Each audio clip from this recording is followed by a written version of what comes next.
Here's a quick story. Joe and Jane own a small printing business in town. After lots of procrastination, Joe and Jane finally get around to preparing their estate planning for their business and their boys. So without knowing much about the process, they march down to their attorney's office. Months later, they receive a stack of papers along with a huge bill. Although they aren't quite sure what they've done, they feel content. They place the papers in their safety deposit box with all of their other important papers. A few years later, Joe died. Jane had been a mom and had never run the business. Sadly, key people decided to go elsewhere, and it threw the business into utter chaos. Jane died a few years later, leaving the boys to pick up the pieces and distribute the estate and deal with the business.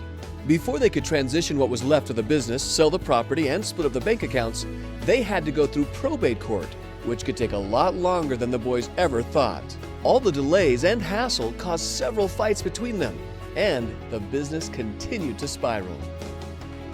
But what was truly sad was that most of the issues could have been avoided if Joe and Jane had spent more time studying their business succession and estate planning options before they did it. Joe and Jane didn't take time to understand the difference between wills and living trusts, power of attorney, living wills, and the critical question to consider. They were never taught how to retain and reward key employees and transition the business, minimizing losses.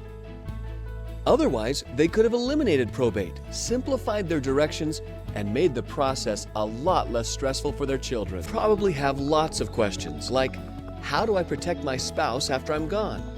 What should I know about the difference between a will and a living trust? How can I avoid probate? What do I need to set up to protect my business and employees? And where can I find the right professional who knows what they are doing? It's time to discover the basics of business and estate planning before you get started.